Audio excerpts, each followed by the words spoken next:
Hello. Sahib बंदगी गुरुजी, साहिब बंदगी। साहेब बंदगी, साहेब बंदगी। मैं से बोल रहा हूँ। हाँ हाँ हाँ, बोलिए बोलिए हाँ बोलिए। जी। ये सात शब्द आपका जो सात शब्द का वीडियो हाँ हाँ हमने हाँ। देखा सुना है। हम्म। सार शब्द जो अभी तक उसका पूर्ण रूप से खुलासा नहीं हुआ था अभी हम्म तक। जो हम्म। आपने अभी जो खुलासा किया है वो 17 जून 2019 में नासिका वो महाराष्ट्र में। वो हमने देख लिया सुन लिया वो कैसेट को हाँ हाँ वीडियो को। हाँ हाँ हाँ तो हम भी कबीरपंथी के हैं और हाँ ये थोड़ा जो सार शब्द को ये थोड़ा कंफ्यूजन था हाँ हाँ इसमें। हाँ कंफ्यूजन था हाँ हाँ। तो क्या है सार शब्द का अर्थ। हम्म इसका ठोस मतलब अर्थ पता नहीं था किसी को भी। तो ये अनाहत नाद का धुन तो हम लोग को थोड़ा दूर से लोग कहते थे ये अनाहत नाद का बात तो सुना था। लेकिन ये अनाहत नाद कितने प्रकार का होता है क्या होता है इसका किस्म का प्रकार का पता नहीं था। तो आपको जो कैसेट देख के सुना उसमें अनाथ नाथ इसको सार शब्द नाथ आपने उधर कैसेट में बताया है आपने। तो ये सार शब्द ये मेरे को भी ये कान में अब 2017 से ये गूंज रहा है धुन। थोड़ा मैं पहला ये साधना भी किया था करता थे सूरत योग का। थोड़ा हमको अनुभव भी हुआ अनुभूति भी हुआ थोड़ा ये साक्षात्कार के लिए। लेकिन ये धुन तो ये 2017 से बज रहा है।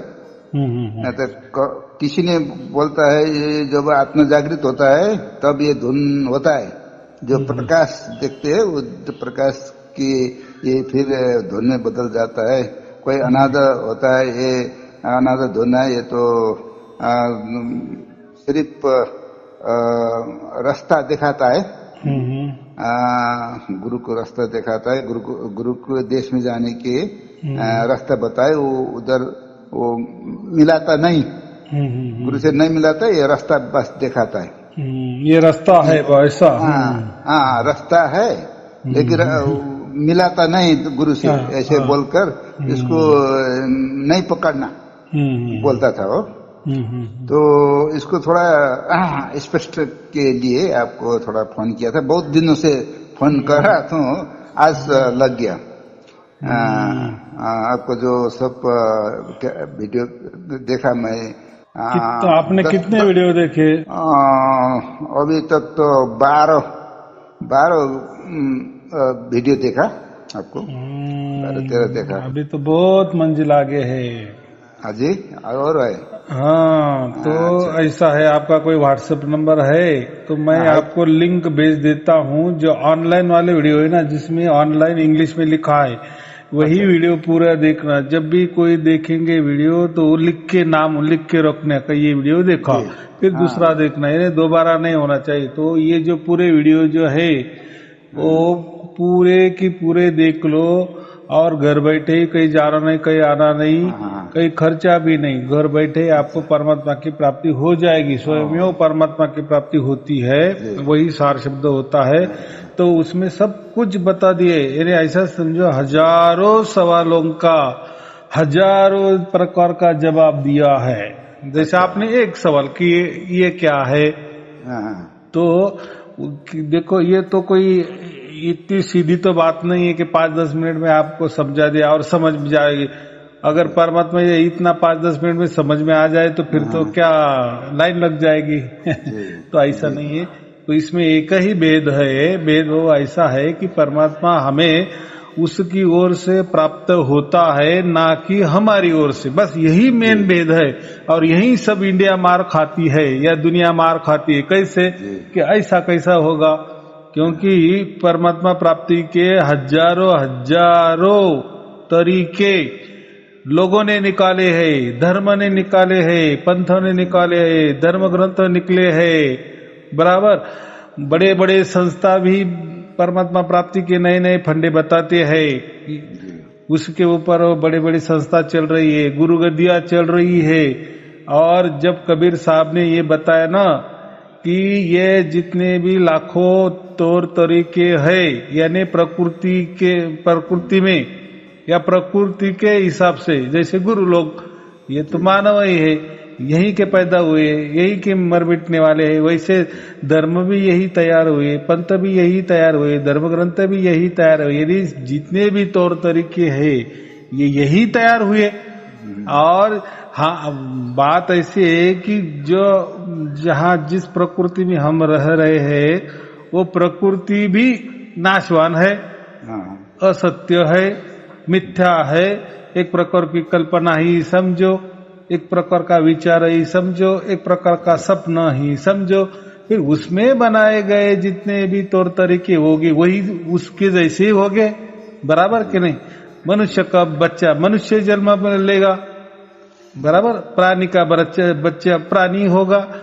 तो यही बात है, प्रकृति ने जितने परमात्मा के तौर तरीके निकाले लोगों ने, प्रकृति ने नहीं निकाले लेकिन प्रकृति में रहने वाले लोगों ने निकाले। फिर प्रकृति में धर्म भी आए, प्रकृति में पंथ भी आए, प्रकृति में धर्म ग्रंथ भी आए, प्रकृति में सभी संस्था भी आए, सर्व जितने भी गुरु लोग हैं वो भी आ गए, तो उनके पंथ से सब ही हम भी प्रकृति में आ गए।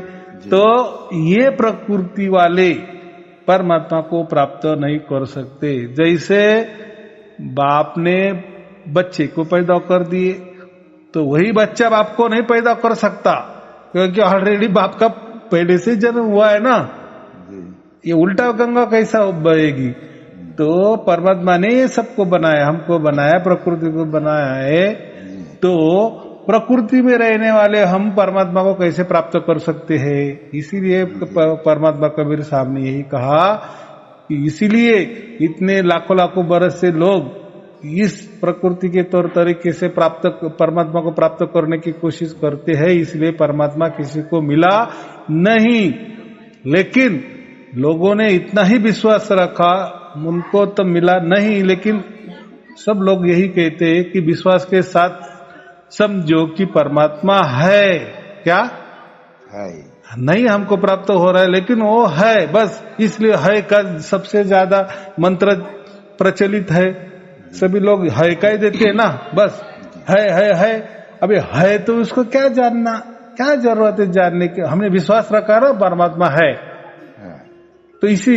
लेकिन क्या हुआ इससे, जो लोग आस्तिक है वो तो समझते हैं कि ठीक है परमात्मा है, तो वो तो है पर अड़े रहते हैं, चलो पॉजिटिव थिंकिंग है। लेकिन जो नास्तिक लोग हैं उनको तो फिर ये अच्छा ही मौका मिल गया ना। ऐसा कैसा है, किसी ने कह दिया है, अरे वो है तो फिर दिखाओ, और दिखा तो नहीं सक रहे कोई, किसी माइका लाल ने परमात्मा को नहीं दिखाया। तो फिर लोग बोलते कि परमात्मा ओमकार स्वरूप है, फिर ओम का जाप करो या ओम की ध्वनि, फिर ओम की ध्वनि सुनो, अंदर सुनो या बाहर सुनो, जो भी ओमकार। कोई बोलते ज्योति स्वरूप है, फिर अंदर ज्योति देखो, बाहर देखो, इधर उधर ज्योति दिखली, बस परमात्मा प्राप्त हो गया। तो कोई बोलते है मनुष्य स्वरूप परमात्मा है, कोई बोलता है आत्म स्वरूप है, फिर आत्म तत्व की प्राप्ति करो, यानी खुद की प्राप्ति करो, निज स्वरूप की प्राप्ति करो, बराबर जी, बराबर। तो इसको ही लोग समझने लगे कि यही आत्मा है। नहीं, आत्मा को ही परमात्मा समझने लगे, निज स्वरूप को ही परमात्मा समझने लगे, या यही अंतिम हमारा ध्येय उद्दिष्ट है, बस इसके अलावा नहीं। क्यों कि जो परमात्मा है तो उसका वर्णन ही सबने किए है। सभी जितने भी धर्म है दुनिया में, जितने ही पंथ है, जितनी भी साधना है, जितने ही जाप अजपा, जो भी क्रिया कर्म है, कुंडलिनी जागृति है, चक्र साधना है, जो भी है, तो उसने परमात्मा का वर्णन ही मिलता है और उसमें यही लिखा है कि है कोई तो भी शक्ति। हाँ, तो कबीर साहब ने यही देखा कि सचमुच में परमात्मा होता है और वो है, लेकिन ये तरीके से प्राप्त नहीं होता। तो परमात्मा स्वयं में उसकी तरफ से हमें प्राप्त होता है। फिर आ गई सब गड़बड़ हो गई ना। हाँ, तो फिर ऐसा अगर हो गया तो गुरु लोगों के पास कौन जाएगा, कौन धर्म ग्रंथ सुनेगा, कौन धर्म की बातें मानेगा, कौन पंथ की बातें मानेगा? क्योंकि परमात्मा अगर उसकी ओर से प्राप्त होने वाला है तो सब राह देखो, क्योंकि तो ये तौर तरीके तो पर काम आने वाले ही नहीं, तो फिर क्या कौन सा तौर तरीका करना? तो राह देखना यही हमारे का हाथ में रहता है ना, बाकी क्या रहता है? और ऐसा कैसा होगा, कब आएगा, किसको मिला? तो कबीर साहब ने फिर वो तरकीब बताई, उसको भेद कहते हैं जी। तो वो भेद बताए और उसमें फिर वो भेद से सचमुच लोगों को परमात्मा ने प्राप्त किए या परमात्मा प्राप्त हो गया। फिर लोगों को समझ में आएगा, अरे हाँ, परमात्मा तो शब्द स्वरूप है, परमात्मा तो आदि जो सभी धर्म पंथ ने, धर्म ग्रंथ ने जो परमात्मा की व्याख्या की थी ना कि परमात्मा आदि अनादि अनंत काल से वो अनंत है, सर्वव्यापी है, वो एक ही है, लेकिन सबको ऊपर निगरानी रखने वाला है, सबका निर्माता है, बराबर, वो अखंड है, निरंतर है। अभी ये व्याख्या में कौन बैठता है? ना कोई ज्योति बैठती है, ज्योति स्वरूप बैठता है, वो भी कभी कभी दिखती है ज्योति, कभी कभी नहीं दिखती। ओमकार का भी जप किए तो ओमकार होता है, नहीं तो नहीं होता। मंत्र भी किए तो होगा मंत्र, नहीं तो नहीं होगा। तो ये कहा निरंतर हो गया, कहा अखंडित हो गया। लेकिन परमात्मा की जो व्याख्या मैंने अभी बताई उसमें सिर्फ और सिर्फ ध्वनि बैठती है, ध्वनि या आवाज, उसको ही शब्द कहते। शब्द माने जैसा भी मैं बोल रहा हूं हो गया शब्द। तो सब शब्द से ही बना है ना, सब शब्द ही, शब्द से क्या नहीं है, सब में शब्द ही है, बराबर। सबका आवाज होता है ना, आवाज के बिना कुछ नहीं होता, इसलिए उसको शब्द कहा है। लेकिन प्रकृति वाले जो शब्द है वो हमारे कष्ट से निर्माण होता है, हमारे प्रयत्न से निर्माण होता है, करना पड़ता है उस शब्द को, हमारे प्रयास से निर्माण करना पड़ता है, तभी वो शब्द निर्माण होता है, तब तक नहीं होता। जैसा भी मैं बोल रहा हूं, मैंने बोलना बंद कर दिए, शब्द बंद हो गया, तो ये शब्द हो गया, ये प्रकृति नष्ट होने वाला। देखो मैं बोल रहा हूं तो कितने शब्द कितने तैयार हुए, कितने नष्ट हो गए, कितनी की शुरुआत हो गई, एंड भी हो रहा है। तो ये निरंतर अखंडित कहा है शब्द। लेकिन परमात्मा का जो शब्द है, या परमात्मा ही स्वयमेव शब्द स्वरूप है, उसका जो आवाज हो रहा है वो अखंड निरंतर चलता है। फिर उसको प्राप्त करना, लेकिन उसको प्राप्त करना ये हमारी बस की बात नहीं है, यानी हम प्रकृति वाले लोगों की तो बिल्कुल भी नहीं है। फिर प्रयास कर रहे सदियों से कर रहे, कहाँ प्राप्त हुआ, किसको प्राप्त हुआ जी? और कोई बताता थोड़ी। अब गुरु लोगों के पास आप गए तो वो भी गुपचुप मंत्र दे देते हैं आपको, कोई तरकीब बता देते और बताते किसी को बोलना नहीं, बराबर। तो फिर बोलना नहीं, इसका मतलब क्या होता है? दूसरों को परमात्मा प्राप्त ये गुरु ने कर दिए न कर दिए, क्या समझने की बात है जी? अभी ऐसा लगता है ना कि किसी गुरु को लाखों लोग मान रहे, तो जो नई संगत आती है तो उसको ऐसा लगता है ना कि इनको अगर लाखों करोड़ों लोग मान रहे तो ये करोड़ों लोगों को निश्चित ये गुरु ने परमात्मा दिखाया होगा ना, परमात्मा की अनुभूति दी होगी ना, इसलिए तो इनके संगत बढ़ गई ना, शिष्य बढ़ गए ना। तो ऐसा एक दूसरों को देखकर, लेकिन असल में आपको देखकर दूसरा आया और वो दूसरों को देखकर आप आ गए, बराबर। लेकिन ना उसको भी उसके गुरु ने कोई नहीं दिखाया परमात्मा, आपको तो नहीं दिखा। आप तो उस उल्टा संगत देख कर गए कि चलो इतने लोग के बेवकूफ है, इतने लोग के मूर्ख है, कुछ तो भी होता होगा, कोई तो भी चमत्कार होगा। बात ये होती है। तो लोग क्या करते हैं, दूसरों को देख कर जाते हैं, लेकिन असल में क्या होता है, ना वो गुरु को भी परमात्मा का पता मालूम होता है, ना संगत को भी मालूम होता है, लेकिन मान चलते हैं कि नहीं नहीं गुरु पहुंचा हुआ है, उसने प्राप्त किया होगा, वो एक न एक दिन हमें तरकीब बताएगा या बताता होगा, इसलिए संगत जाती होगी। फिर हर संगत को देखकर बढ़ती है, बराबर। और फिर संगत भी बाद में झूठ बोलने लगती है, नहीं नहीं मैंने गुरु किया तो मुझे परमात्मा प्राप्त हो गया, गुरु ने जो भी बताया मुझे तो प्राप्त हो गया। तो उसको क्या प्राप्त होता है, वो गुरु प्राप्त हो जाता है। आया समझ में? तो लेकिन ये क्या बताता है, मुझे परम गुरु की बहुत सारी कृपा दृष्टि मिल गई है, मुझे प्राप्त हुआ है। असल में उसको गुरु प्राप्त होता है। तो किसी का भी ध्यास किए, कोई मूर्ति का भी भजन पूजन किए, बारंबार वही रोट लगाए, बारंबार देखते गए, तो वो सपने में भी आ जाता है, विचारों में भी गुल मिल जाता है, फिर खुली आंखों से भी दिखने लगता है वही गुरु। फिर वही गुरु बोलता है कि मैं ही परमात्मा हूं। देखो अभी वो तो नहीं दिखा सकता, बराबर, संगत तो इतनी बढ़ गई। और ऐसा अगर कोई झूठ नहीं बोलेगा तो संगत नहीं बढ़ती, ये मालूम है आपको। लो संगत जो बढ़ती है ना, तो उनको कुछ तो भी झूठ मूठ बोलना ही पड़ता है। क्या झूठ बोलना, तुम हमारी पूजा करो, हम जो मंत्र देते उसकी साधना करो, देखो फिर आपका जीवन कैसा बदलता है, और देखो फिर आप मरने के बाद स्वर्ग में जाएंगे, आप यहाँ जाएंगे वहां जाएंगे, और देखो जिसने मेरा मंत्र नहीं लिए या गुरु के इशारे पे नहीं चले या जिसने गुरु नहीं किए वो लोग यमपुरी में जाते हैं, देखो कैसे भोगते हैं। फिर कोई उसके वीडियो निकालता है, कोई पिक्चर निकालता है, फिर लोग और डर जाते हैं, नहीं नहीं नहीं नहीं गुरु करना ही चाहिए, गुरु करना ही चाहिए।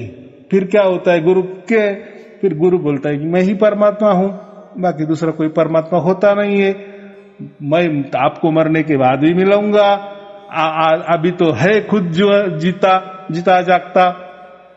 तो लोग सचमुच वाला परमात्मा भूल जाते हैं, और ये देहिक वाला परमात्मा जो नाशवान है, जो गुरु ने सड़ा गला हुआ शरीर धारण किए है, उसको भजने पूजने लगते हैं, और ऐसी ही संगत बढ़ती है।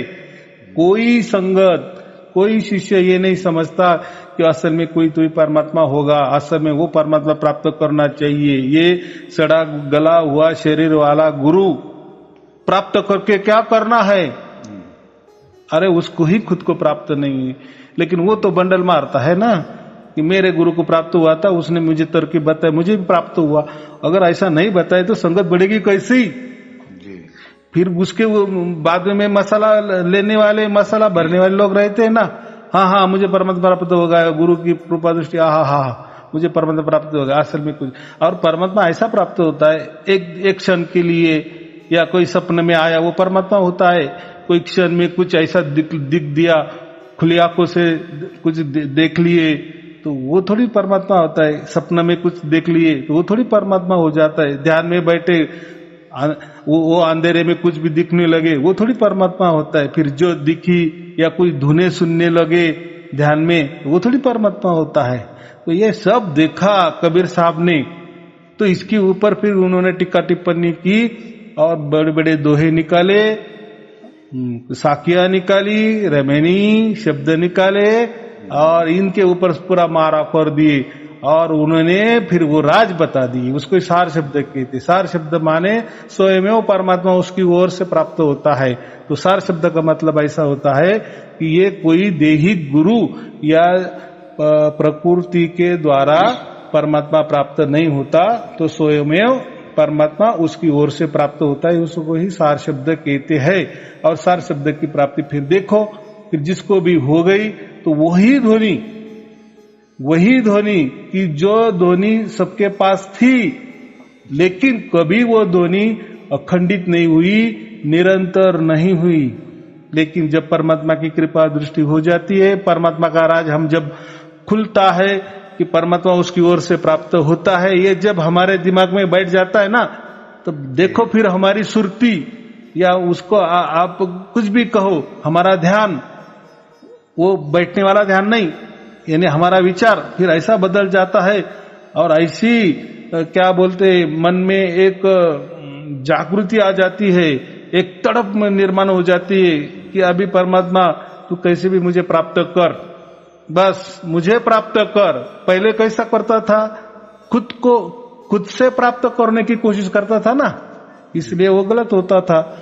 लेकिन जब परमात्मा कबीर साहब ने ये भेद बता दिए कि परमात्मा वो आपको खुद मिलने आएगा, वो खुद आपको प्राप्त करेगा, आप प्राप्त करने की कोशिश मत करो, फिर ये जब समझ में आएगा और जिन्होंने परमात्मा कबीर जी के ऊपर विश्वास रखा और उसी हिसाब से चले, उसी भेद के अनुसार चले, तो फिर सचमुच में परमात्मा प्राप्त होने लगा। और देखो आज लाखों लाखों लोगों को प्राप्त हुआ है, और वही लोग जिनको प्राप्त हुआ है वही लोग ऑनलाइन में बताते हैं कि हमें सचमुच में प्राप्त हुआ, परमात्मा ने हमको प्राप्त किए और उसके गोद में हमको बिठाए भी।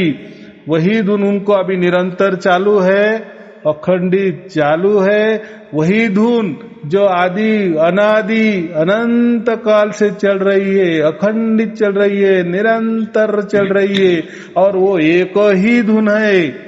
और वो ऐसी धुन है कि सर्वव्यापी है, उसने सबको व्याप्त किया है, बराबर, सबको निर्माण भी किया है, सबको व्याप्त भी किया। व्याप्त माने सबके ऊपर उसकी नजर है, उन्होंने सबको अपने इसमें ले लिए है, वह ध्वनि हमें प्राप्त हो जाती है। देखो कितना बड़ा चमत्कार, इसको चमत्कार भी नहीं कहेंगे जी, लेकिन वो घटना वो घटती है और हमारे साथ घटती है। जब प्रत्याहार शब्द की प्राप्ति हो जाती है ना जी, तब वो धुन हमें निरंतर अखंडित और हमेशा के लिए प्राप्त हो जाती है। फिर धुन में ही हम हो जाते हैं, वही असली जागृति है।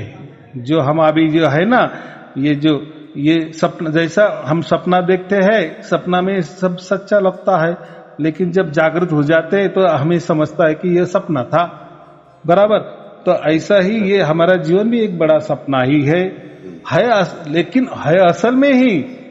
लेकिन जब देखो, जब आप सपना में जाते हैं तो सपना आपको सच्चा लगता है, बराबर, तब आपको मालूम है कि आप जागरूक अवस्था में यही सपना को झूठ समझने वाले हैं, नहीं, तो वही सपना में आपको सब सच्चा लगता है और सपना ही आप हो जाते हो, बराबर। लेकिन आप जागरूक हो जाते हैं, आपकी नींद खुल जाती है, तब आपको समझता है कि मैं सपना में था। और सपना का एक वैशिष्ट ऐसा है कि वो बदलता रहता है, हर रोज हम सोते हैं, हर रोज नया सपना होता है, इसीलिए उसका सपना नाम है। लेकिन ये जो जागृति वाला हमारा सपना है ना, 100 साल का समझो, तो ये भी एक प्रकार का सपना है, लेकिन ये अलग तरीका का सपना है, उसको सपना नाम नहीं देना, इसलिए उसको जागृति वाला सपना कहते हैं। है एक प्रकार का सपना। सपना क्यों? क्योंकि नष्ट होने वाला है। देखो हमारा शरीर है, अब आप जितने दिन जिंदा है उतना दिन तो ये सपना चलने वाला ही है ना। जब जिस दिन आप मर जाएंगे तो ये जागृति वाला सपना भी खत्म, आपके लिए पूरा जग खत्म, पूरी दुनिया खत्म, आपके रिश्तेदार खत्म, आपके लिए आप मरे हो, लोगों का तो सपना चलने वाला है, बराबर। हाँ, लेकिन वो जो हमारा जागृति में हम जब नींद लेते हैं और वो जो सपना होता है वो झूठा होता है, वो बदलने वाला होता है, हर रोज अलग अलग में। लेकिन ये जो बड़ा सपना है हमारा, ये जो 100 साल वाला जो सपना है ना, तो ये जागृति वाला सपना है। लेकिन ये कंटिन्यू रहता है 100 साल तक, बराबर के नहीं? हाँ, वो तो कोई बदलता नहीं ना।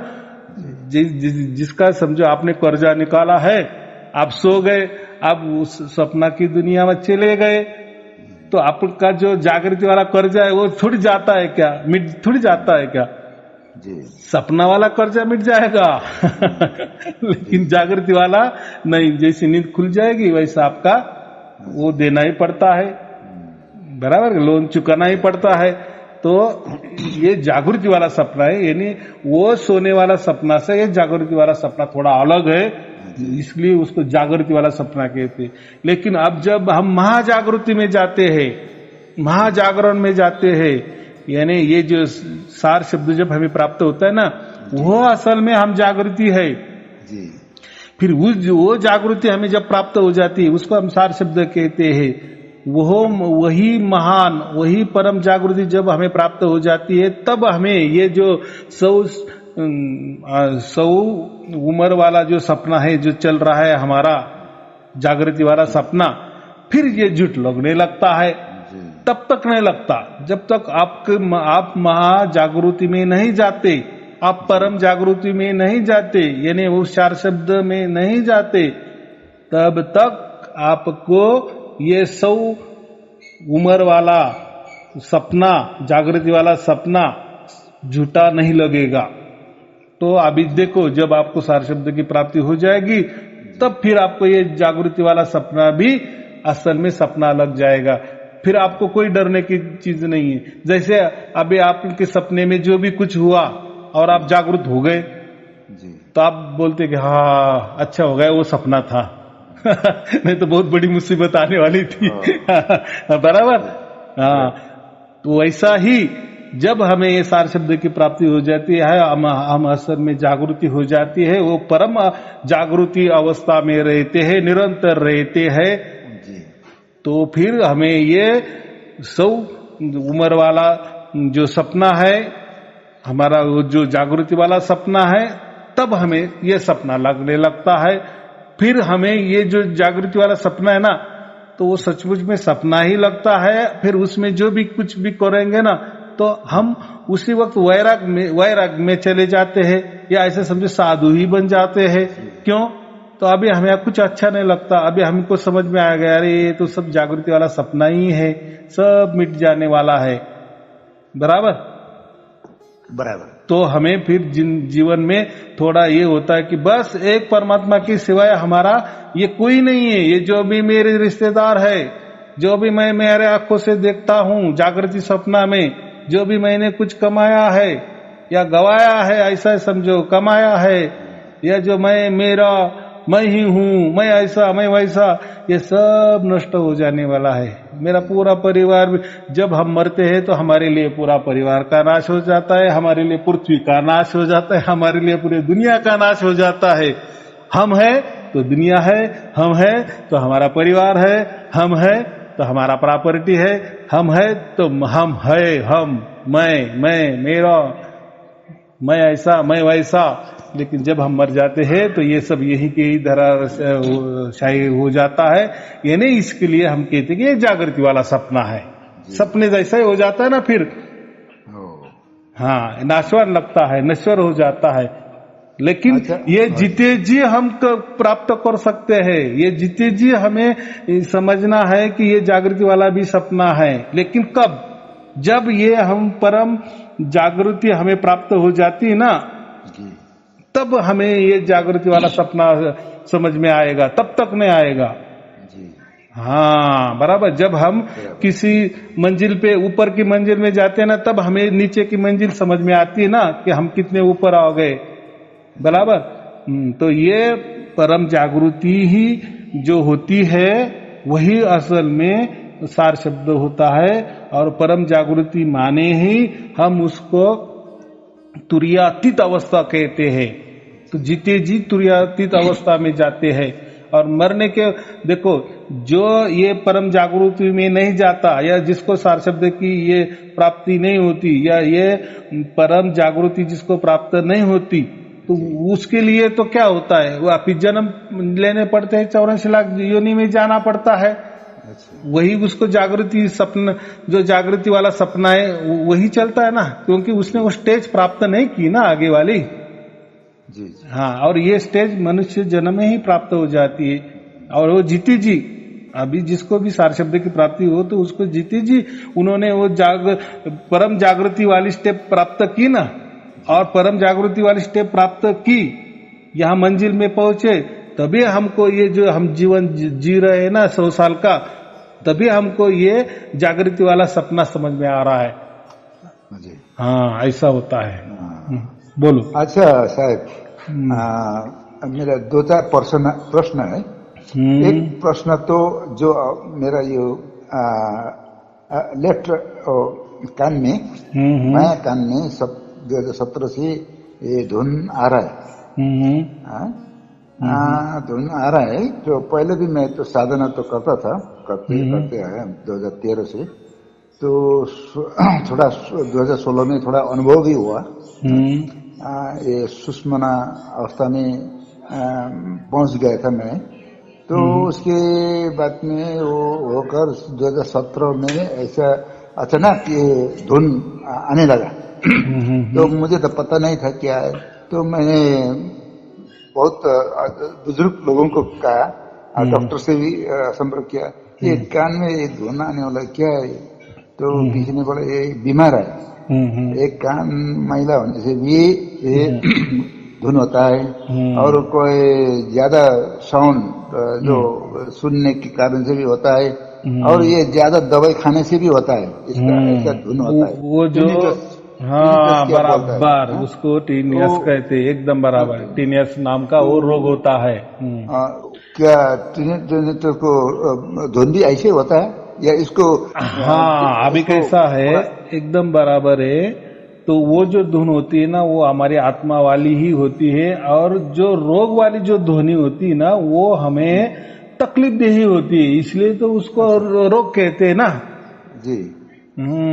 देखो हमारे को तो पेट है, लेकिन जब पेट दुखने लगेगा हमारा जी, तो फिर हमें दवाई लेनी पड़ती है, फिर वो एक रोग हो गया ना, पेट का रोग हो गया।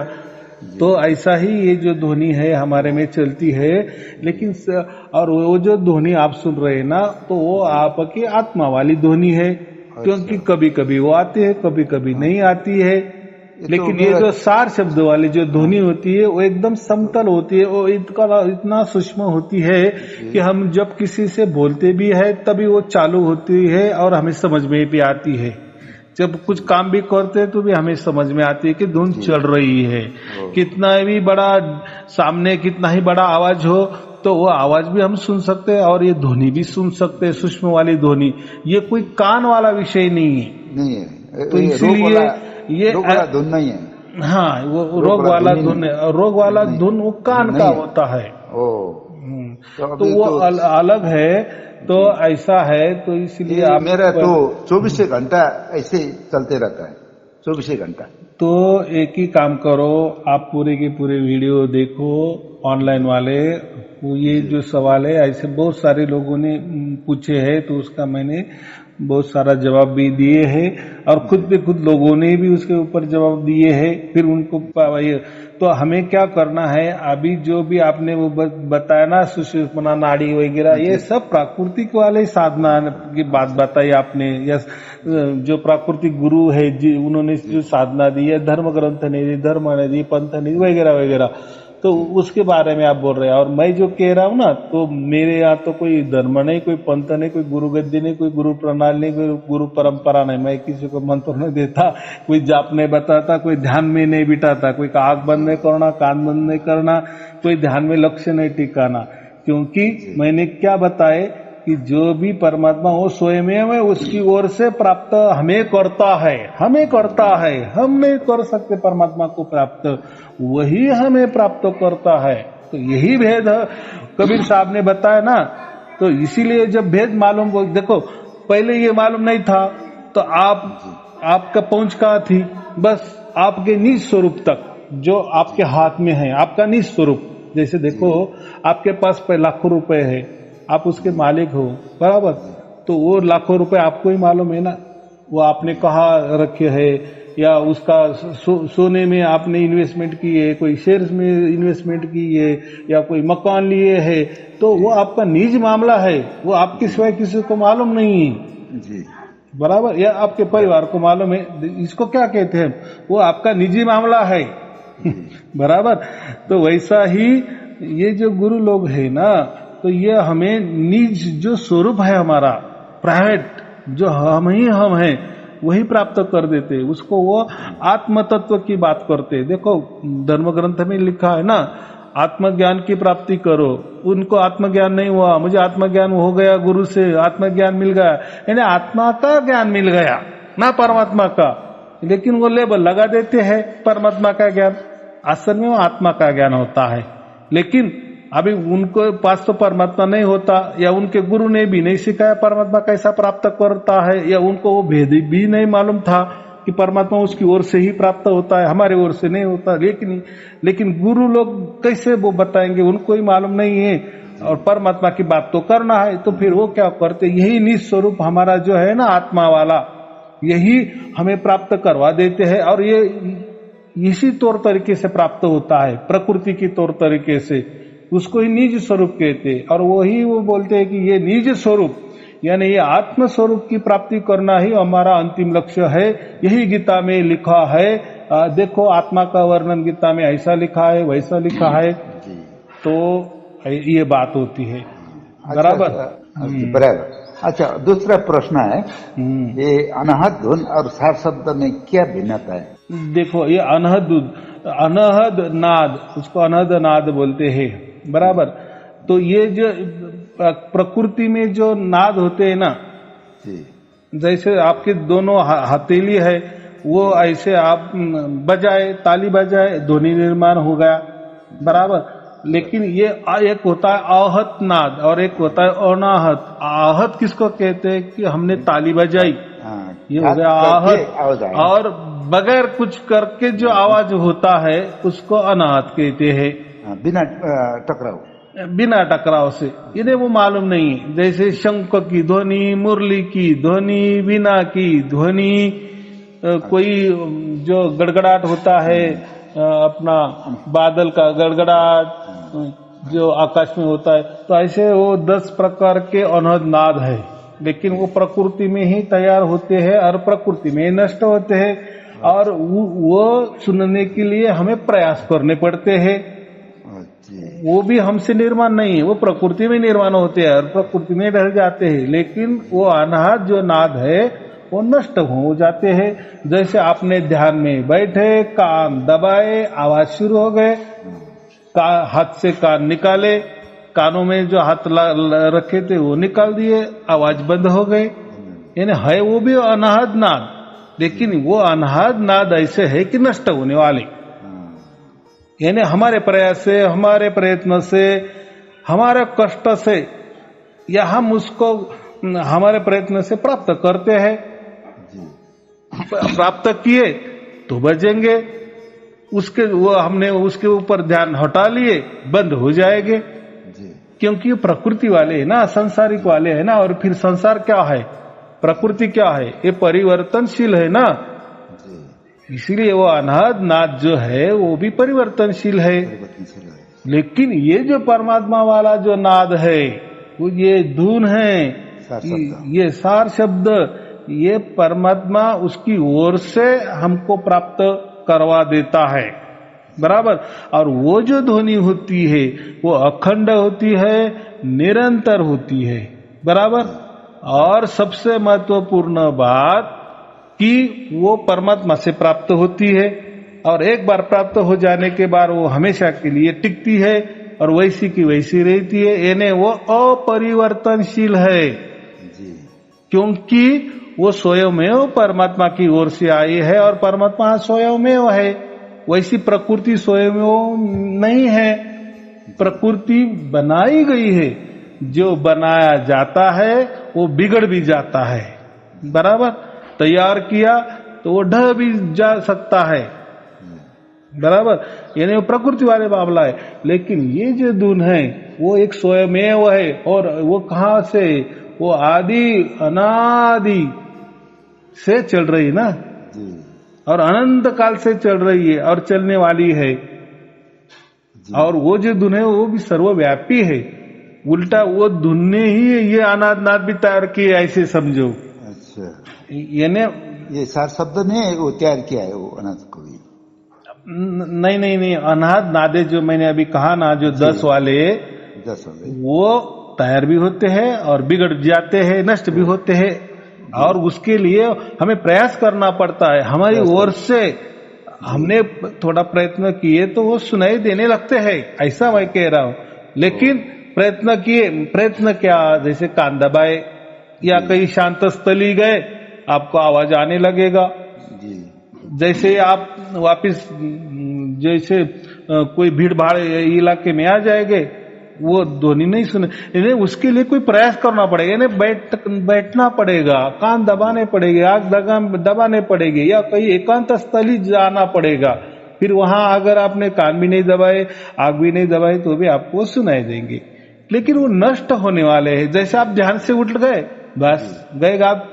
लेकिन ये सार शब्द वाली बात ऐसी नहीं होती।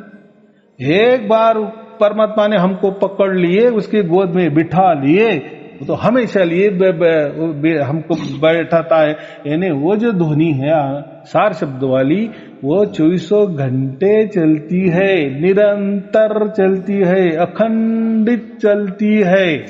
और अनाद नादे वाले वो वैसा नहीं होते। बराबर, ये दोनों में फर्क है। अच्छा अच्छा। हाँ, आत्मा तो सार शब्द।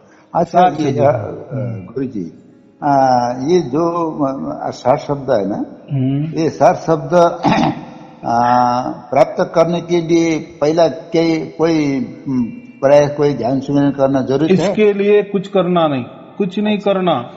देखो, जब आप सार शब्द की बातें करते हैं ना जी, तभी हम समझ जाते हैं कि आपका भाग्य का उदय हो गया।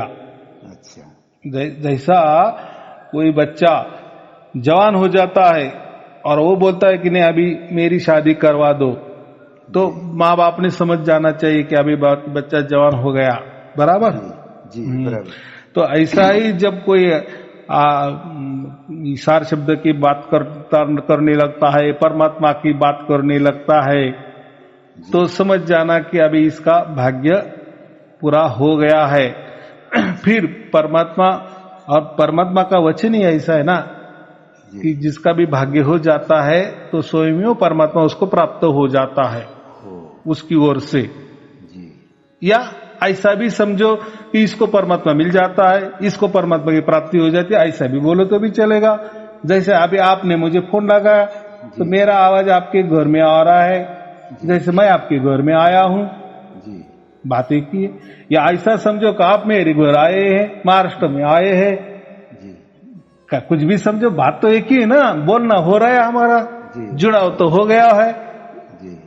हाँ, सिग्नल तो लग गया है ना। हाँ, तो वैसा ही है। आप फिर सार शब्द की प्राप्ति अपनी आपके तरफ से हो जाए या परमात्मा की तरफ से हो जाए, क्योंकि प्रकृति में क्या बोलना पड़ता है, क्योंकि प्रकृति में ये ऐसे कोई व्याख्या ही नहीं परमात्मा की कि परमात्मा स्वयं हमको प्राप्त करता है, ऐसा लिखा ही नहीं। तो इसलिए वो ऐसा शब्द ही नहीं तैयार हुआ या किसी ग्रंथ में लिखा नहीं गया कि परमात्मा ही हमें प्राप्त करता है। नहीं, ऐसे ही लिखा गया है। लाखों आपको व्याख्या मिलेगी कि परमात्मा हमसे ही प्राप्त किया जा सकता है। उसके लिए हमें कष्ट करने पड़ते हैं, उसके लिए हमें तपस्या करनी पड़ती है, उसके लिए हमें मंत्र का जाप करना पड़ेगा, जप करना पड़ेगा, ध्यान करना पड़ेगा, कोई साधना करनी पड़ेगी, उसके लिए कोई गुरु करना पड़ेगा। बराबर, हमारी ओर से, यानी प्रकृति की ओर से। हम भी एक प्रकृति का हिस्सा है ना, और उसकी ओर से हम प्राप्त करने की कोशिश करते, लेकिन हालांकि भी किसी को प्राप्त नहीं हुआ प्राप्त क्या हुआ, आत्म स्वरूप की प्राप्ति हो गई, निज स्वरूप की प्राप्ति हो गई। हाँ, अभी हालांकि कुछ गुरु यही आत्म स्वरूप की प्राप्ति को ही परमात्मक स्वरूप की प्राप्ति बोलते हैं या शब्द स्वरूप प्राप्त होती, लेकिन वो गलत, सरासर गलत है। हम आत्मा अलग है, परमात्मा अलग है, ये कबीर साहब ने बताया है। यही भेद है, ये इसको क्या है। और ये भेद सिर्फ भेदी गुरु को मालूम होता है। जब तक ये भेद किसी को नहीं मालूम तब तक किसी को परमात्मा की प्राप्ति नहीं होती। फिर वो क्या करते, मान के चलते कि हमें परमात्मा की प्राप्ति हो गई है, मान के चलना, लेकिन असल में वो नहीं है। कबीर साहब ने यही देखा और फिर सबको प्राप्त हो रहा है। जी हाँ, ये आत्मा ही परमात्मा बोलता है, ये क्या? हाँ, कैसा है देखो, जैसा बाप का बेटा होता है ना, बाप पैदा करता है ना बेटे को, जी। तो बेटा हो गया आत्मा और जी, बेटा। परमात्मा हो गया या शब्द, सार शब्द। बाप हो गया हमारा। बाप। तो देखो हम परमात्मा के अंश है, जी परमात्मा के अंश है, इसीलिए हम उसको बाप कहते हैं, बराबर कि नहीं। जी तो आजकल जो भी जितने भी दुनिया में धर्म है ना, वो परमात्मा को ऐसे मानते हैं कि कोई तो भी है, कुछ तो भी शक्ति है, उसको प्राप्त करने की कोई आवश्यकता नहीं है, और वो कोई दिट्ठी नहीं है, वो उसको कोई जान नहीं सकता है, वो निर्गुण निराकार है, निर्गुण निराकार के परे है, वो ये है वो है, ऐसा समझो कि हवा जैसी है, जैसे हवा कुछ दिखती नहीं ना, जी और वो लोग उसको महसूस भी नहीं करते, और क्या करना है, जी बराबर ऐसा उन्होंने परमात्मा को समझ रखा है, सिर्फ है, लेकिन आत्मा तो हमारे साथ में है ना, जी वो तो हमको समझ में आ रहा है ना, हम उसकी शक्ति से बोल रहे हैं, चल रहे हैं, और आत्मा का जन्म भी होता है। शरीर का जन्म नहीं होता, शरीर तो मर मिटता है, वो तो मिट्टी में मिल जाता है, पंचभूत तत्व से तैयार होता है और उसी में विलीन हो जाता है, लेकिन आत्मा नहीं होता ना, आत्मा तो इस देह से दूसरा देह धारण करती है, इसलिए आत्मा कभी नष्ट नहीं होती। वैसा परमात्मा भी आदि अनादि अनंत और सर्वव्यापी है और एक ही है, लेकिन वो पूर्ण है, इसलिए उसको पूर्ण होते हुए उसको कोई जन्म लेना नहीं पड़ता, वो कोई उसका ट्रांसफर नहीं होता। हम लेकिन हमारा आत्मा का तो होता है ना जी, होता है। अगर हम आत्मा ही परमात्मा है तो फिर परमात्मा भी जन्म लेगा, फिर वो भी 84 लाख योनि भोगेगा, तो आत्मा परमात्मा कैसा हो सकता है। इतना सीधा सिंपल बात है, सहज बात है। आत्मा तक का यात्रा यथेष्ट नहीं है, हाँ आगे जाए। आत्मा तक का यात्रा कोई बोलता है, गुरु लोग, आत्मा तक का यात्रा करना हमारा जिम्मेवारी है, तो आत्मा तक जो पहुंचेगा फिर आगे जाने का कोई जरूरत नहीं है। हाँ भाई वही बोला कि हमारे निस्वरूप, यानी हम कौन है, हम कौन है, मैं कौन हूँ, बस इसका जवाब अगर मिल गया ना तो हम बस वही हमारा असली जीवन का या मनुष्य जीवन का उद्दिष्ट है, मकसद है। लेकिन परमात्मा कबीर साहब ने ये नहीं बताया। अच्छा, क्यों नहीं, देखो स्वयं कबीर जी परमात्मा है, इसलिए उन्होंने परमात्मा का राज खोल दिए ना जी।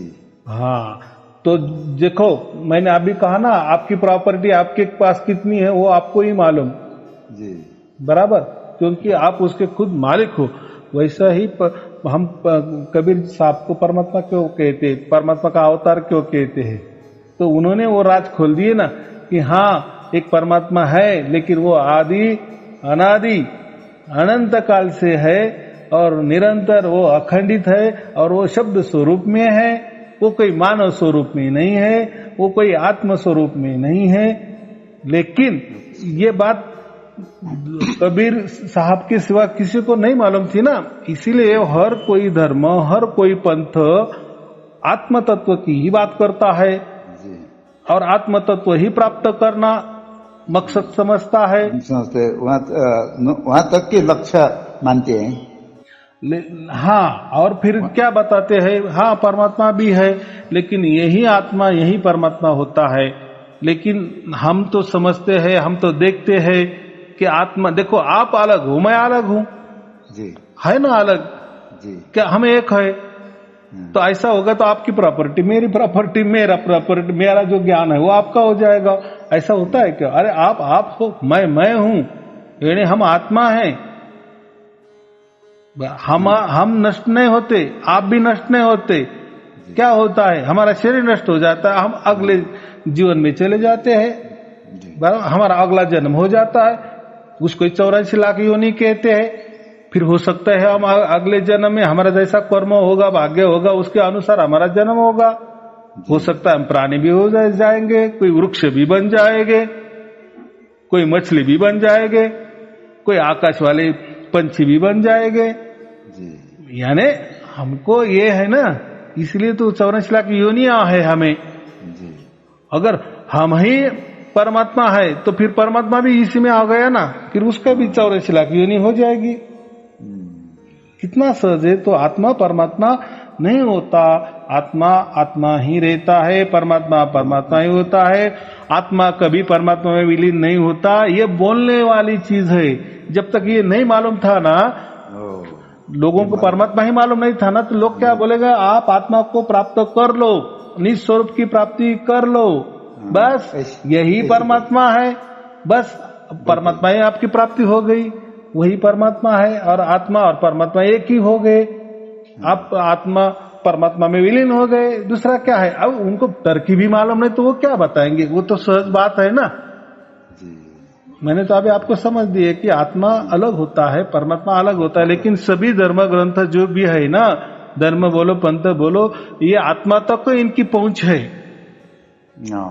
परमात्मा तक नहीं थी। जब तक कबीर साहब आए ना, फिर उन्होंने ये राज बताया कि परमात्मा है। तो इसलिए वो कहे, उन्होंने कहा कि पहले आत्म चिन्हे फिर परमात्म चिन्हे, ये आत्म चिन्ह परमात्मा चिन्हे, ऐसा कहा है। यानी यही आत्मा से आप परमात्मा को प्राप्त कर सकते हैं। इसका मतलब ऐसा नहीं कि आत्मा ने परमात्मा की प्राप्ति की है तो आत्मा और परमात्मा एक ही हो गए, ऐसा नहीं होता ना, वो तो अलग ही होता है। जैसे आपने मारुति की गाड़ी ले ली, 4 व्हीलर, बराबर, तो आपने पूरी मारुति कंपनी खरीदी नहीं की, आपने एक गाड़ी खरीदी की है बराबर कि नहीं। मारुति कंपनी उसकी जगह है, कंपनी की जगह होती है ना। आप एक कंपनी की गाड़ी खरीदी की, अब पूरा कंपनी नहीं खरीदी की, ये समझो। आप आत्मा की प्राप्ति किए माने परमात्मा की प्राप्ति किए, ऐसा होगा नहीं होगा ना। आप मारुति की एक गाड़ी खरीदी की है तो आपने पूरी कंपनी खरीदी कर लिए क्या? नहीं खरीदी कर लिए। तो ये कैसा है, अगर उनको मालूम ही नहीं है कंपनी क्या होती है, तो वही वो समझते कि बस यही मारुति की गाड़ी है, फिर इसके अलावा कुछ मारुति की कंपनी नहीं होती, कोई फैक्ट्री भी नहीं होती, बस ये स्वयं में आत्मा है और बस यही गाड़ी प्राप्त हो गई, बस इसी में जीना, इसी में मरना, इसी में प्राप्त करना, ऐसा मैं बोल रहा हूँ। ये कबीर साहब ने बताया। फिर सारा शब्द जब प्राप्त हो जाता है, फिर वो कैसा प्राप्त हो जाता है, फिर कैसा अखंडित निरंतर हमारे साथ में रहता है। परमात्मा ने हमें प्राप्त किया तो इसका प्रूफ भी दिया ना हमको। देखो आत्मा तो आपके साथ था, है उसमें तो आप बोल रहे, चल रहे, सब सुन रहे, सब कार्यकलाप कर रहे, उसकी भी धुन है, वो भी आप बोल रहे कि मैं सुनता था, लेकिन वही धुन आपकी अखंडित निरंतर क्यों नहीं हुई? लेकिन जब मैंने कहा कि नहीं परमात्मा अलग है, तो आपका जो ध्यान है आप गया ना परमात्मा की ओर, लेकिन अब मैंने परमात्मा की बात ही नहीं की, तो आप आत्मा में ही उलझ जाएंगे ना। बस आपको ये धुन प्राप्त हो गए, आप समझ में जाएगी बस यही है, इसके अलावा क्या है, बस यही प्राप्त करना है। और सबको यही प्राप्त हो गया, गुरु लोगों को यही प्राप्त हो गया था, आत्म तत्व प्राप्त हो गया था, इसलिए वो आत्म तत्व की बात करेंगे ना, उससे आगे नहीं करता है। क्यों करेंगे, मालूम ही नहीं ना। ये कबीर साहब ने बताया कि परमात्मा अलग है, आत्मा अलग है। ये कैसा है, बहुत गहरी वाला विषय। लेकिन ये कब समझ में आता है, जब हमें सार शब्द की प्राप्ति हो जाती है ना, और तब हमें समझता है ये जो धुन बज रही है ये तो अभी अखंडित निरंतर बजती है, इसके लिए मुझे कोई ध्यान करने की जरूरत नहीं पड़ती, कोई कान दबाने की जरूरत नहीं पड़ती, कोई आग दबाने की जरूरत नहीं पड़ती, उसके लिए कोई ध्यान करने की ही जरूरत नहीं, ना इसके लिए कोई मंत्र चलता है, ना कोई तंत्र चलता है, कोई साधना करने की जरूरत पड़ती है, ना कोई गुरु बनाने की जरूरत पड़ती है। और ये तो फिर समझ में आता कि ये स्वयं परमात्मा ने मुझे प्राप्त किया है, परमात्मा स्वयं मेरे पास आया है। देखो बाप ही बच्चों के पास जाएगा ना जी, हम तो ये पिंजड़े में तो बंद है ना, पंच महाभूतों के पिंजड़े में बंद है, प्रकृति के पिंजड़े में बंद है, काल के पिंजड़े में बंद है जी। तो हमारा बाप ही हमको छुड़ाएगा ना। फिर छुड़ाए तो कैसा छुड़ाया, फिर जब वो उसने हमको छुड़ाया तो फिर हम स्वतंत्र हो गए, फिर हमको वही धुन जो हमारी आत्मा वाली थी जो कभी कभी सुनाई देती थी, कभी कभी नहीं, उसके लिए भी प्रयास करने पड़ते थे, बैठना पड़ता था, कोई कष्ट लेना पड़ता था, कोई विधि तरकीब करनी पड़ती थी, कोई ध्यान टिकाना पड़ता था, बराबर। हाँ, लेकिन ये कुछ भी न करते हुए भी हमें प्राप्त हो जाता है ना, फिर ये किसकी कृपा है? आपके आत्मा की कृपा है। हाँ, तो ऐसा नहीं होता। अच्छा गुरुजी, ये जो हम तो अब कबीर पंथी में 60 शब्द का थोड़ा भेद थोड़ा जान लिया है, लेकिन ये जो धुन है ना, ये धुन तो कबीर पंथी से दूसरा संप्रदाय में भी हो सकता है ना? नहीं नहीं नहीं, देखो, जो भी परमात्मा होता है या जो भी संत होते हैं ना, तो वो परमात्मा किसी धर्म का नहीं होता, किसी पंथ का नहीं होता, किसी गुरु गद्दी वाला नहीं होता। तो किसी पंथ का कैसा होगा परमात्मा? ये धुन, ये इसको कई नाम थोड़ी है। चलो, वो धुन कोई ओम वाली होती तो हम कहते कि नहीं हिंदू वाला परमात्मा, हाँ बराबर कि नहीं। यही धुन थोड़ी अलग किसी धर्म वाली की होती या उसका अर्थ कुछ निकलता तो हम कहते कि हाँ, अरे वो ध्वनि में तो ऐसा ऐसा कहा है, अरे ये तो उसमें अरबी शब्द है, अरे ये तो मुस्लिम धर्म वाला है। या कोई बोलेगा नहीं नहीं, ये तो ऐसा है, तो ये धर्म की धुन है, तो इसका कोई धर्म नहीं होता। ध्वनि का क्या धर्म है? और वो ध्वनि ऐसा धर्म देखकर प्राप्त होती है क्या?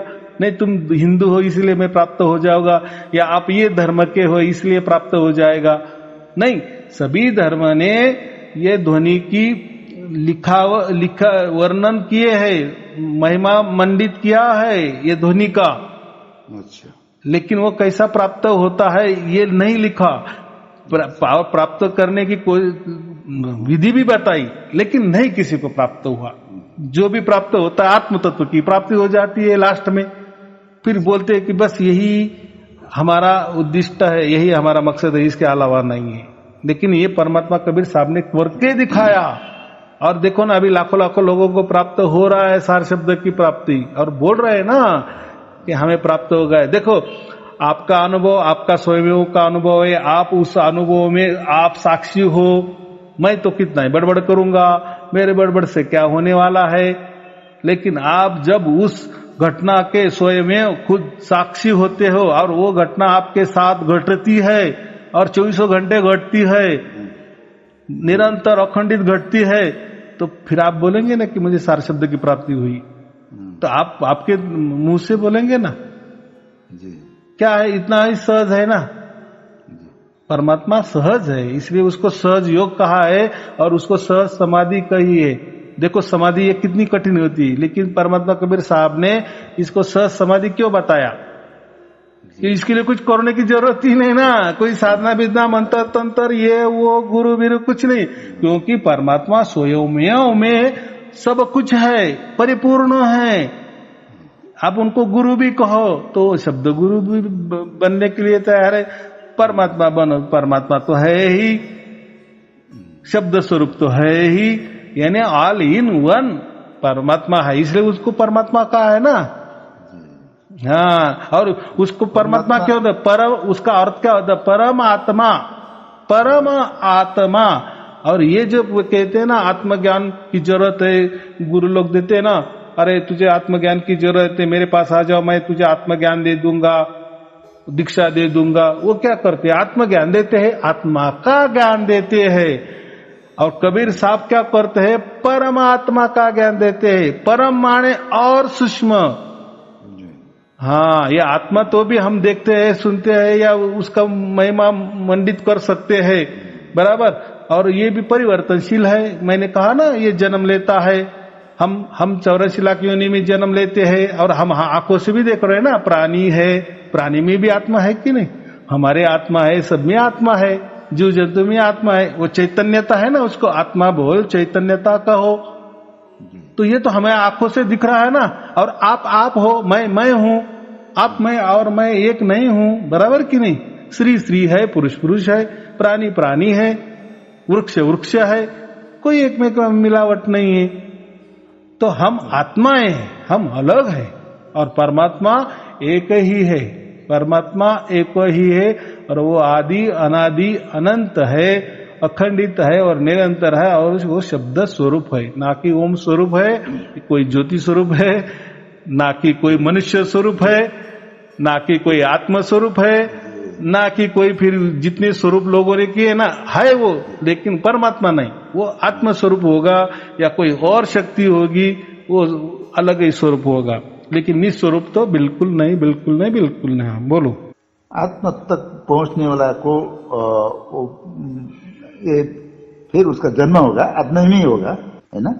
आत्मा नहीं, देखो, सार शब्द की जिसको भी प्राप्त हो जाती है, परमात्मा की जब जिसको प्राप्ति हो जाती है ना, सार शब्द और परमात्मा एक ही है ना। हाँ, सार शब्द नहीं, जो जो जो आत्मा तक पहुंचा है, आत्म तत्व तक जो पहुंचा है ना, हाँ, जैसे आत्म तत्व में दो बातें होती है, एक ओम की प्राप्ति, ओम की प्राप्ति जिसको भी होती है उसको एक कल्प का मोक्ष मिलता है। एक कल्प, आप गूगल में जाओ, एक कल्प कितना बरस होता है, कोई तो भी लाख बरस हो, कितने तो भी लाखों बरस होते हैं। और एक आत्म तत्व होता है सोम वाला आत्म तत्व, अगर वो सोम वाला आत्म तत्व आपको प्राप्त हो गया तो वो 36 कल्प तक आपको मोक्ष मिलता है, लेकिन 36 कल्प हो जाने के बाद आपको वापिस जन्म लेना पड़ता है। लेकिन ये जो परम तत्व है, ये अपरमात्मा है, ये अगर प्राप्त किए ना तो इसको इन्फिनिटी कभी भी जन्म नहीं होता हमारा वापस, यानी हमेशा के लिए मुक्ति या मोक्ष, जन्म मिट गया हमेशा के लिए। और वो भी ऐसा मिटता है कि अगर हमें चाहिए तो हम आ भी सकते हैं, लेकिन प्रकृति में आएगी भी, लेकिन राजा होके आएंगे और स्वयं आएंगे और स्वयं भी जाएंगे वापस, उसी स्थान वापस जाएंगे, क्योंकि वो अधिकार आपको हो जाता है, ये बात होती है। लेकिन आप समझो ओम की प्राप्ति की या सोम की प्राप्ति की, और उसमें अगर आपको मोक्ष भी मिल गया कुछ पल के लिए, कल्प के लिए, तो आपको वापिस उतना ही पाप पुण्य जो भी है उसी हिसाब से चलना पड़ता है।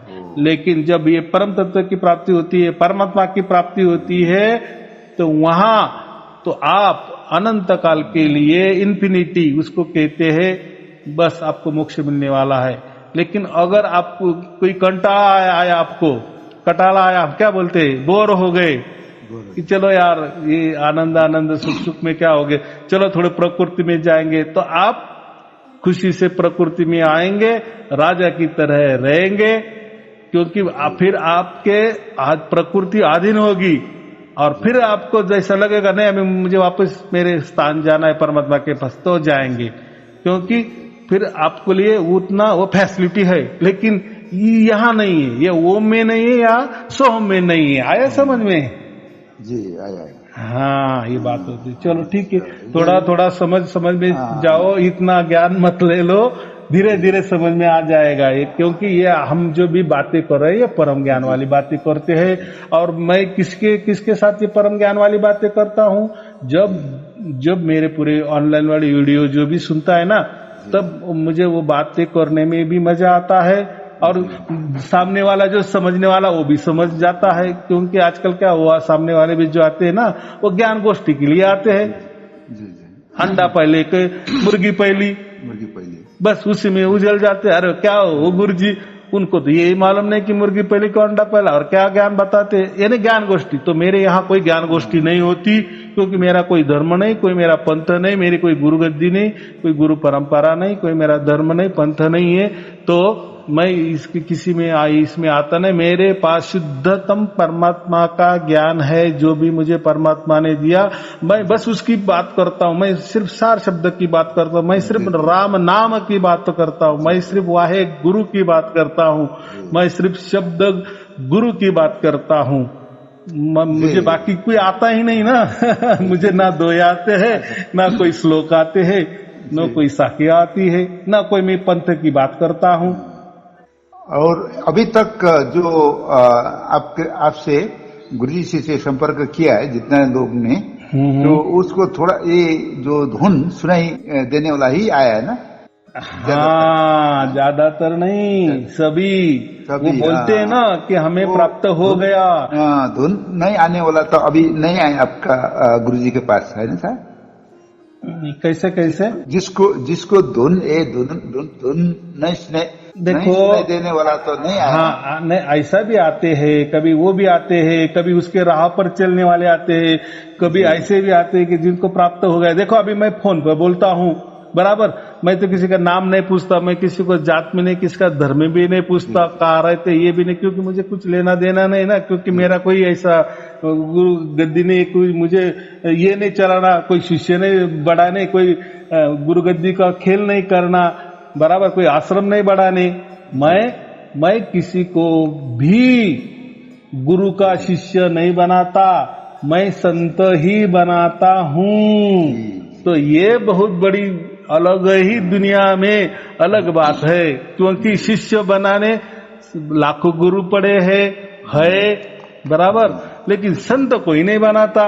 और जो भी संत बनाता है तो उसकी खुद का कोई धर्म नहीं होता, कोई पंथ नहीं होता, बस शुद्धतम परमात्मा का ज्ञान होता है। और वो ज्ञान भी नहीं, ज्ञान गोष्ठी भी नहीं, परमात्मा का महिमा मंडित नहीं करना, कोई वर्णन नहीं करना, कोई उसके ऊपर प्रवचन नहीं करना, कोई परमात्मा ये है, वो है, ऐसा है, वैसा है, ये क्या है, ये ऐसे तो लाखों प्रवचन आपको यूट्यूब में भरे पड़ेंगे परमात्मा के बारे में बोलने वाले, सार शब्द के बारे में बोलने वाले, लेकिन सार शब्द कोई भी आज तक इसी क्षण कोई भी किसी को नहीं लिखा सका, बराबर। जो भी मैंने भेद बताए उसके अनुसार ही लोगों ने प्राप्त किया, और लोग बताते हैं। अब देखो परमात्मा के बारे में क्या झूठ बीठ बोलना, जो सच है आपके साथ जो घटने वाला वही आप बताएंगे कि नहीं?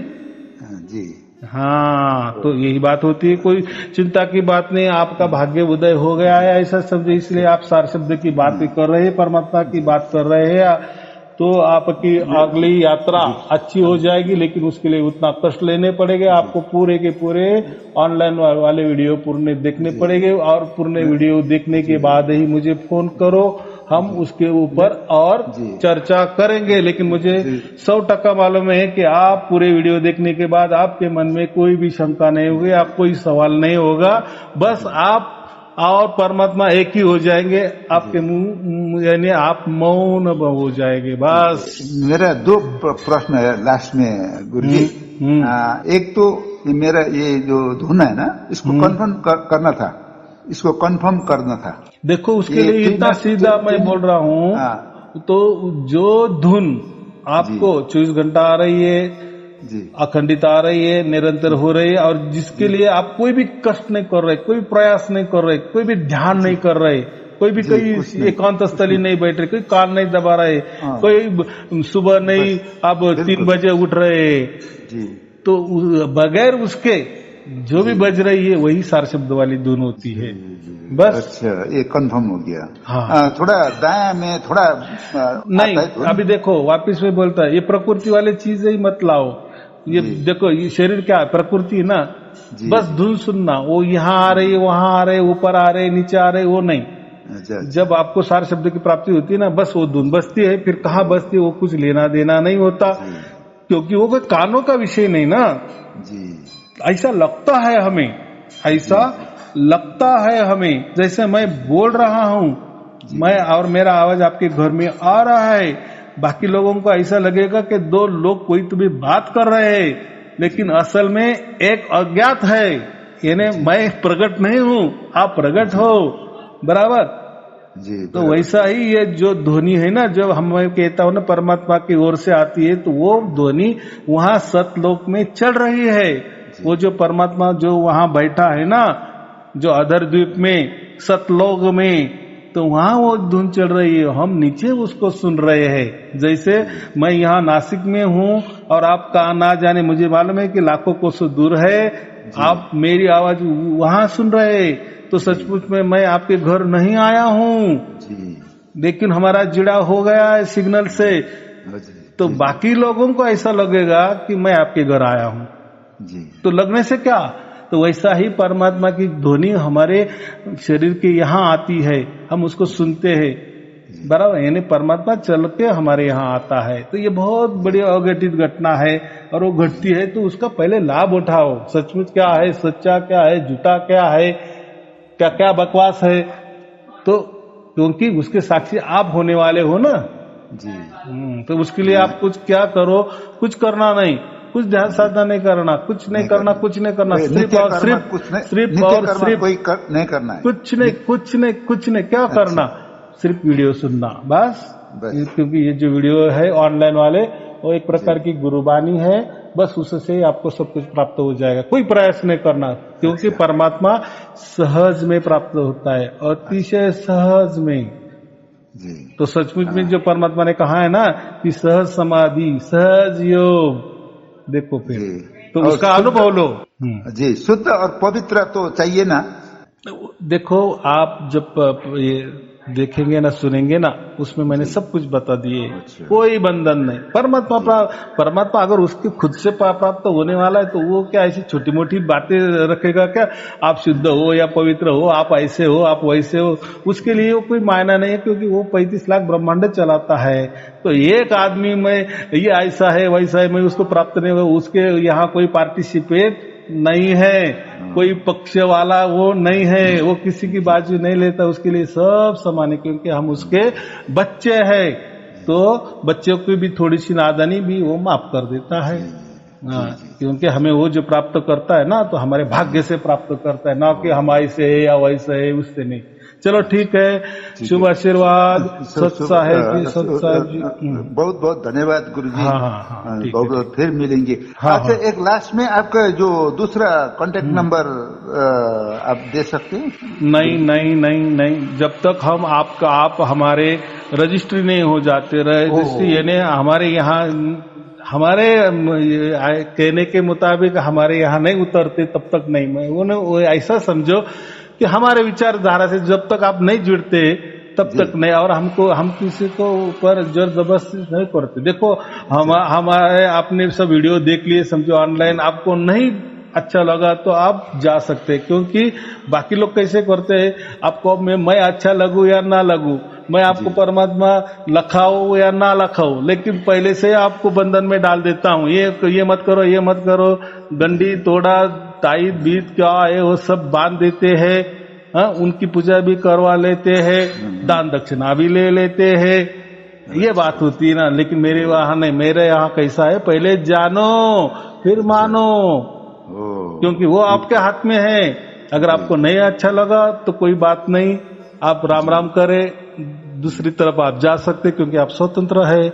लेकिन आपने अगर जाना फिर माना, तो मैं गुरु दक्षिणा तभी लेता हूं, तब तक नहीं लेता हूं। फिर जब गुरु दक्षिणा आप देते हो, आपके कष्ट के 1 भी रुपया देते हैं, तब आप हमसे जुड़ जाते हैं। फिर हम समझते हैं कि हम हमारे हो गए। चलो ठीक है, क्योंकि संसार है, संसार में तो ये सब कुछ चलता ही है, बराबर के नहीं। और आपके लिए वो स्वतंत्रता है ना, आप कहीं भी जा सकते हैं, आपको नहीं पड़े तो आप जा सकते हैं, कोई बंधन नहीं, कोई हम बांधने वाले नहीं आपको।